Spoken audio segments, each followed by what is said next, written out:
Importantly, author of Company Rules. Everything I know about business I learned from the CIA. It's at Scribd, and you know what? It's the Netflix of audio book sites. Baker definitely didn't tell me to say that. Actually, you didn't tell me to say that, but you said it so much it's now ingrained in my brain. By the way, Joanne just came from urgent care to get a COVID test. It looks as if you're in the waiting room. No, I'm in some nondescript hotel room now. I made sure there's no identifying marks here. I can tell you, effort. you are in America because those are American outlets. I do see that you have deadbolted the door, which I appreciate. That's concerning. And you do have the escape route map behind you, so we know where you are. I know. Look at that.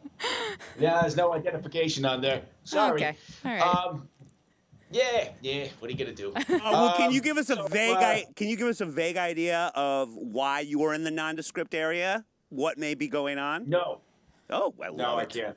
Andre de Ruyter, I'm sure I'm mispronouncing that, of South Africa.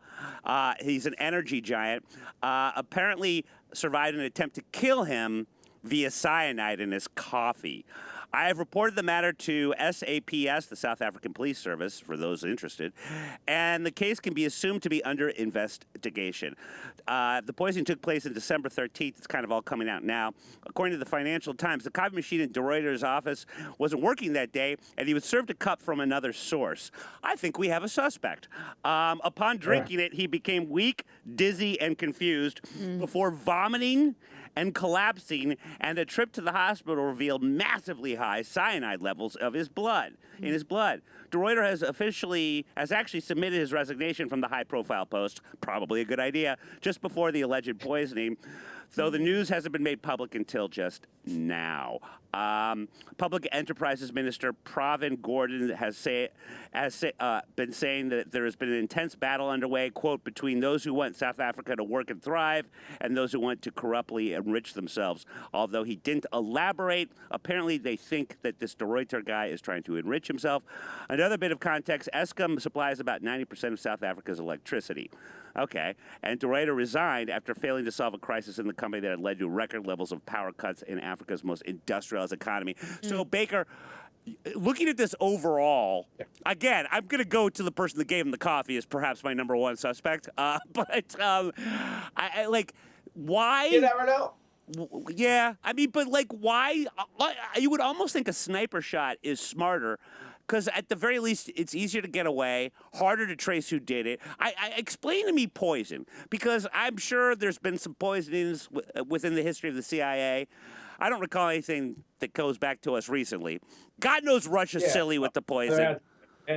No, poison was never. That's the purview of the KGB and FSB. Why?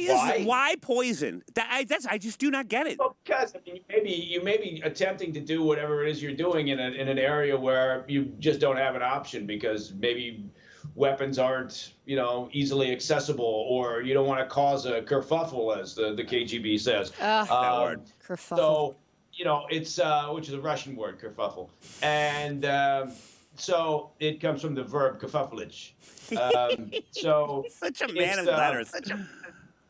I know I'm sort of a wordsmith that way, but so there's all sorts of reasons, but it usually is as we know from numerous botched attempts by the Russian service. So many that it's not foolproof. It can be detected. It may not work the way they intended, meaning the person's still alive. It works in other cases, but look, the most well-known case probably at this point is Alex Litvinenko, who suffered a horrible death at the hands of the Russian. Yeah, lost all the hair, long, agonizing, in the hospital. Everyone, that's the thing. With Putin, correct me if I'm wrong, I'm assuming they want us to know but not know. Obviously, he always denies that it came from him, and of course he did. But he also wants you to know. He's, it's denying by whatever you want to call it. He kind of wants us to know he did it. There's an element of sending a message, to others. don't do this, don't, do whatever the deceased did. Right.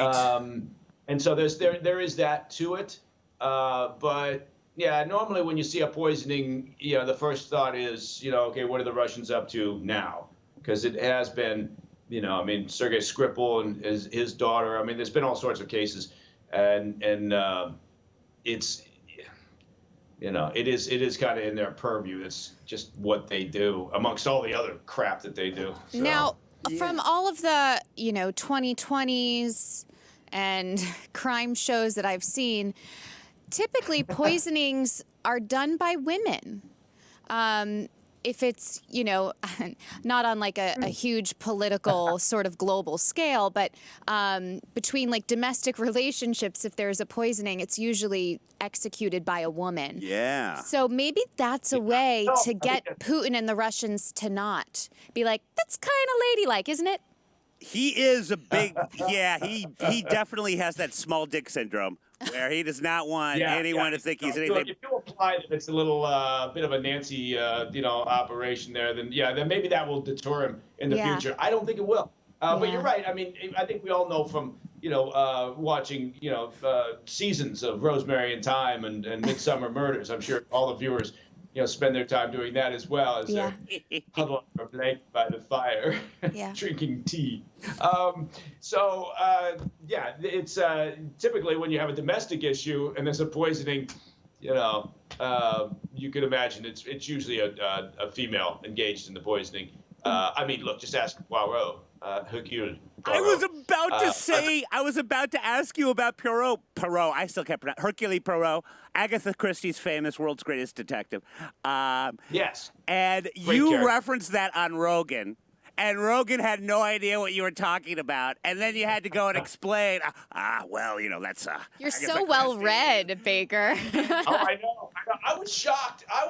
And I was talking to... I'm always shocked to anybody when they don't know who, Poirot is. I mean, he's just like he's the... But then again, if I'm in the investigative world now that I left the agency, right? So, we do a variety of things, including investigations. So, Poirot is known to us then, or you play that famous game of, name 3 famous Belgians. And, you've got to have Poirot in your kit bag, otherwise you're stuck, right? Yeah. I mean, there's what's the other one? It was that cartoon kid. I don't even know if that counts because he's not real. Tintin or something. Isn't he Belgium? Yeah, Tintin. Yeah. Yeah, Tintin and his little dog Snowy. Yeah. Okay. I love the fact that he knows that too. But listen, okay, so here's the new Agatha Christie, right? Yeah, don't test me on my knowledge of European cartoons. It's an Obelix. Obelix, sure, yes. When I failed French, we had to read Obelix cartoons to learn about that. And that was your punishment? That was how I failed. I think they thought that if I saw fun pictures, that maybe I'd be able to do the masculine and feminine French words. But no slight against MK Improv. I think it's a solid idea. I think that your guys' last reading was really good. Thank you. I'm not even kidding. It was really fun. Yeah. But how about this for an idea? Okay. Meet the new Angela Lansbury. So I'll give you guys a spoiler, a teaser, if you will, from either, I haven't decided what's going where, from either the upcoming entrepreneur and Maxim profile I have of our own Michael Elizabeth Baker with regards to his new book. But he did say at one point, his overall love of the UK, as we know, he was born in the UK, and he wants to retire. You're already giving me this look like you're disgusted. This is just going on. I don't know where it's going. I'll tell you. You're going to like it. Okay. His goal is to retire. Well, all right, correct me if I'm wrong, but his goal is to retire to some lovely British countryside. Oh, yeah, you want a cottage. We know you do. He wants a cottage, but he also wants to solve crime in the small town, ideally murders. There won't be many, by the way, of much like a Murder, She Wrote or like... Thank you. Instead of retiring and writing the great American novel, he's going to write the great UK crime detective novel. You are going to be the new Poirot. And again, I can never pronounce. Yeah, but no, it really is. It's a dream of mine. I already know what the cottage looks like in the Cotswolds. It's just on the edge of a village. and got one pub with some tremendous characters. We're going to retire there. I'll retire there. And my wonderful wife, who's the greatest person ever, is younger than I am, and so she won't be retiring. She would be horrified if I said that we're retiring. And Yes. And so then I'll just solve the occasional murder. So smart in the sense that the murders will be very occasional, and so you're going to need a working wife to supplement the income. Or you need to create the murders to solve them. Oh, even better. See? Even better. That's Might what I'm I talking suggest about. cyanide? That creativity that we've seen in MK Improv, Yeah. come through. Right? But I mean, what you do in your free time when you're waiting for someone to die, which is kind of the story of your life, when you're waiting for someone to die, write the fictionalized account in your charming cottage. And you know what? Use one of Tom Hanks' vintage typewriters. Don't even use one of them computers, because the typewriter will be charming in the cottage. But write your own Agatha Christie murder thing while there. yeah, no, the credits at the beginning of the show, you'll kind of pan across the cottage as you hear the sound of the typewriter in the background. You won't see it, and then you go in towards the village, and this thing is writing itself. Yeah. I'm telling you, I am absolutely not against it. Well, real quick, speaking of retirement, Baker Oh, yes. would love your thoughts on Tom Brady. He says now he is retiring from football for good. Literally a year after his first announcement, he's announced it again. He will be retiring, but don't you worry about him. He may not actually be retiring because he did sign a 10-year, $375 million contract with Fox Sports to be an analyst. Now, Baker, how does it feel to know you will not receive a similar paying contract when you retire? You don't know that. That's Yeah, true. That's I'm true. okay with it. I'm gonna be all right with it. I never imagined I would make that sort of money. I never, frankly, imagined Tom Brady would make that sort of money in his second career, but that's pretty damn impressive. Look, I mean, I don't think everything's already been said by people who know him and know a lot more about him in this sport and everything. But I will say the one thing, and I think as a parent, this is what you try to teach your kids, right? Mm-hmm. The thing that made Tom Brady such an amazing and wonderful player was his obsession with perfection, his obsession with winning, right? It wasn't his, I mean, physically, obviously he had his beat, but it was that drive, right? That a lot of the players at that elite level couldn't match, right? I mean, they just weren't interested in matching it. But I try to get my kids to understand how hard you have to work, right? The difference between good and great is time and effort and focus and this dedication, this desire to win, right? And we can all be good at something. We can all be average at something. But if you're going to get to that level, if you're going to be great, and then if you're going to be at the top of the food chain, it's what Brady has. It's what LeBron James has, right? It's what Kobe Bryant had. I mean, the guy. I don't think anybody in the NBA worked harder than Kobe Bryant. But there's two things. That's what I think. I always admired Brady about that. I'm a Giants fan, so I don't think I ever cheered for a Tom Brady team ever. But he participated in one of the greatest Super Bowls I ever saw with the Giants winning. So I'm sure you liked that too. For the price of fun today, Emmy-nominated host. She started among many things. What's trending? Peace Inside Live. You've seen her on a million things. LGT show. That stands for Let's Go There. We've got all of her Twitters and Instagrams on the old Chirons. And I'll tell you what. There she is. Hi, darling. Hey. Uh-oh. We're muted. Am I the no. Beast in got Beauty and the Beast? Seems like you were the hot chick. Yeah, I was the hot chick. Joe was the Beast. Yeah. Clearly, look at her. Yeah. Oh, I thought I was the Beast. I think Joe and I thought like our faces kind of when you cut them out, they kind of looked alike maybe. Sure, yeah. That could be you. Go for it. I need a day off from performing, so yeah. Yeah, she doesn't like to dance with me. But yeah, you both have very similarly annoying characteristics. So Bill, look at the way you are gazing at me, like you love me. I have to tell you, I was having a really good hair day. I'm not going to lie. My shoulders leave something to be desired. Yeah. But the hair is killing it right there. Can't even carry a purse on that shoulder. No, very narrow. Those are Joe DeRosa shoulders right there. Well, how are you, my dear? It's been too long. Oh my God, I'm good. I'm in my new office setup. I'm trying to get this office vibe going, although you could see the light in the reflection of this screen right here. But this is a digital canvas. It showcases my NFT art. Oh, wow. Yeah, I see there's a scroll running at the bottom. That is really You could cool. buy it right now. If you wait, I'm trying to figure out that there's the QR code. Oh, Where is yeah. it? There. So, buy my art. This is one of her latest among many investments. I actually need some advice from you when I have money to invest. But you are This is not financial advice. None of this. Well, you are all about the NFT lately, and Joe, because she tries to be a journalist, as we know that is industry speak for great journalist, she found an NFT story. Yeah, basically, I just go to our guests' Twitters, I see what they've been tweeting about, and then I Google search the topic and select the news category. And this is actually really fascinating. Jim Henson's beloved children's series Fraggle Rock releases NFT trading cards. Oh. So, yeah, the Jim Henson Company has teamed up with digital collectibles company Tibbles to launch digital collectibles on the Flow blockchain.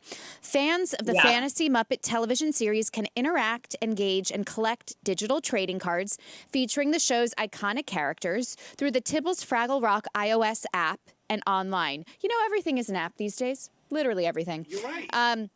The app also features a chat function, so fans of the show can connect and trade packs of the digital trading cards. In addition, it will also provide fans with regular new content releases. The digital collectible packs will start at $4.99. So this is like anyone can get in on this, which is pretty cool. Comes in packs of 5 that users can view in a virtual sticker book, which can be used to decorate their digital room within the app. It's unclear if other Muppet characters will develop their own NFT collections, though a spokesperson or vice president of marketing at Tibbles said Tibbles will continue to seek future partnerships with the Henson Company. So, Fraggle Rock was just slightly before my time. I was born in '88, so I'm not. You're so younger than me. I remember Fraggle Rock. Yeah. But is this something that as an adult you have that much nostalgia for? That's a good question. Maybe. I mean, I think this is for both the people that are just collectors. Like, there are a lot of fan collectible communities and card collectors. So this is like the next generation of that. And what's great about the digital asset or the NFT, without making fun of where it's been, is that it ends up being created on the blockchain. So there's no way to have a fake one, right? It's like basically a certificate of authenticity for it. And you can't, unless you're hacked and scammed, unfortunately, you can't just take it or give it, like, once it's there and it's yours forever. And so you can see the history of the people that owned it. And so like that actually changes the game if you're a collector in this way. I see this as something valuable. Yeah, if you're obsessed or a fan of this, I mean, we know, and you probably have covered the stories about the people obsessed with Disney World and Disneyland the minute that they decided to change the storyline for, anyone other than white people, how crazy people are. So people are still like into these things. And I also think for the next generation, this is a lot of fun. What's also cool is that because of the tech, once you buy these, it's an easy way to get access to extra stuff because it becomes token gated, as they say. So you could only access these spaces when you like log in through your wallet and the tech sees that you own this thing, and then you could get access to something. So it might be cool for, those who have nostalgia or their kids. Now, despite the fact that neither of you two have it, you have just given me a big but. When you said, but if it's scanned and hacked, how easy is that how easy is it for that to happen, though? Because I would assume that's a concern. It's as easy as it is to get, unfortunately, scammed these days through links that come in through your Gmail, your email inbox, your texts. Like I get weird texts from scammers, unfortunately, now all the time. Or how many stories do you hear about like old people having a call and then giving people their like credit card, Yeah. right? It Dream happens still princess. all the time. So we're seeing this across the board. And so as they say in the Web3 world, which is like the NFT world, like really don't click on anything you don't know, like that just came in through a Ugh. random message I'm a or moron. even I don't do online that. unless you like directly go to the site. Yeah. What? I said I'm a moron though. Like I that's the thing. I'll click on something I didn't even know I clicked on it. You know, like I get. I don't want to know what your desktop looks like. Oh my Oh, God. it's not good. Um, Although, in fairness, more mammoth than porn. I'm really into woolly mammoths. Shira, you brought up Disney. Has Disney done anything with NFTs yet? Because, you know, Fraggle Rock and the Jim Henson Company, that feels a little more niche, but I feel like there would be such a demand for Disney in that space. Henson is Disney. Well, yes, but it's like you know what I Is mean? it Like owned by- yeah, no, Disney, like NBC has done a bunch. Disney, I'm trying to look at like exactly the projects they've done. But yeah, they have done stuff with Marvel, Star Wars. And so it's definitely happening Yeah. for fan communities right now. Yeah. Yeah. Okay, this is great. Megan Fox This is great. on manifesting Machine Gun Kelly at age 4. Quote, I made him. So this is incredible. So she said in an interview with Glamour UK last year, he's literally my exact physical type that I've been manifesting since I was 4. I'm also 4 years older than him, so I think I made him. So When she was 4 years old, she had a type, which is what I find most disturbing, and that a 4-year-old's type was that? Anyways, she said, my thoughts and intentions grew him into the person that he is. Who knows? Should I do her voice? Please. Who knows what he would have looked like or been like if it wasn't for me? Is that what she sounds like? I don't even know. However, the stars almost didn't align, as Machine Gun Kelly later told Fox that he had considered quitting the project that they met on, Midnight in the Switchgrass. But he only showed up because he wanted to meet her. It's the reason why we all say yes or no to jobs, right? Yeah. She admitted that she knew she was going to be in so much trouble when she was told that he would be her co-star.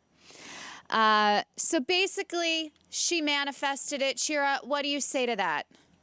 Well, manifestation can get creepy when you take it to this level, right? Yes. Like this is where it goes on, like down the deep end.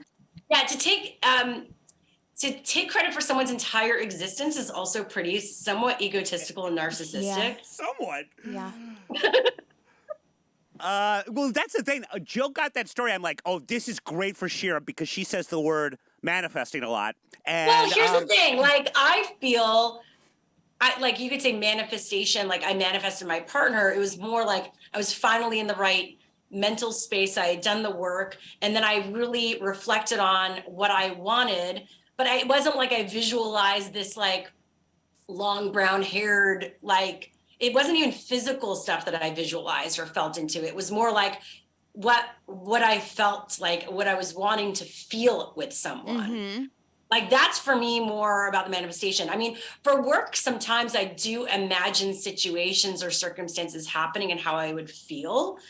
But and sometimes these things end up happening, but in different ways. Like you end up getting that goal, that feeling, versus like actually being in the exact place that you imagined. But I did imagine, I guess you can say, you know, being with someone who loved to be outdoors or like was really mentally healthy and like relationally healthy and like wanted the same things as me. Yeah, that's just strange. I think if I said that to my boyfriend, he'd be like, you're crazy and bye. Yeah. Well, I like when you say, I've heard you say this before and I'm butchering it, but I like it when you say something along the lines of like, if you are in a bad place, Yeah. and you've got sort of that cloud over your head for A, B, or C, that's what you attract. in your life as a result. I do believe that. I like do. that. I think there's something Yeah. to that. And you've noticed I mean, I've listen, been I'm doing not a complete as much lately. psychologist. I am not like a mental health professional. I go to mental health professionals, but yeah, I do think, and we all notice this, when you're in a downward neurotic spiral, everything becomes doomsday, right? That becomes the filter through which you see life through. Whereas when you're in a positive mood and mode, isn't it amazing that you feel like you're walking down the street and you like see something, or like someone smiles back at you and you find the dollar bill on the ground, or you get that call or the email you've been waiting for. You're like in almost like a romantic view of your life, like you're in your own movie. So I do believe in that. When you start looking at your life like that, you can create more of that. Versus like continuing to focus on what's not working. You'll find more of that. I always hear that whole happiness is a choice thing, and I want to believe it. And I'm trying real hard. But I'm not good with homework. That's part of it too. Well, you somehow show up to this show every day. So. Well, maybe that's why I'm in such a dark space. Yeah, me too.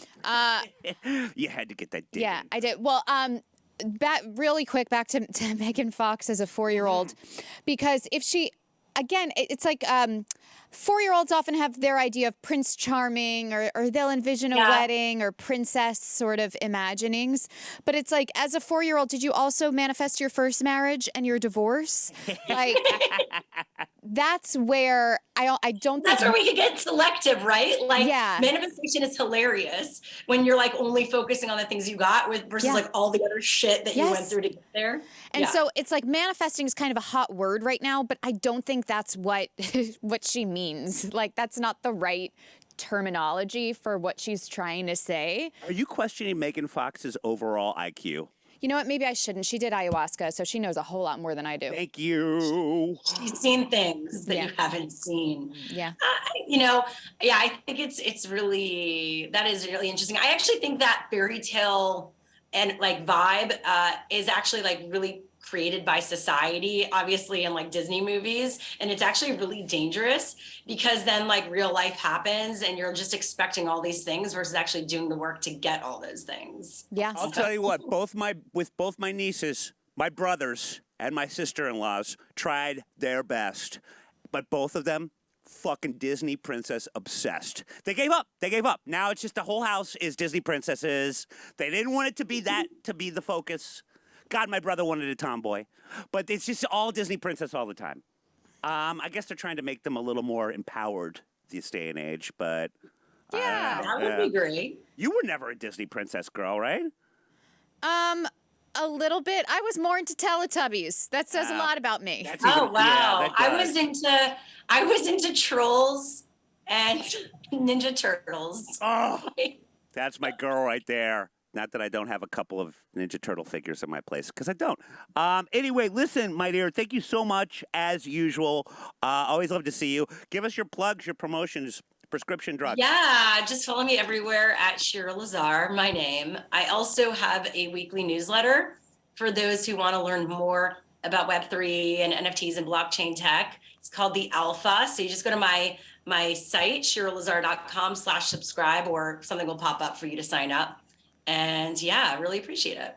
You are as much the pride of Emerson College as I am someone that they don't even acknowledge in their letters. But go Lions. Thank you so much. Thanks so much, kiddo.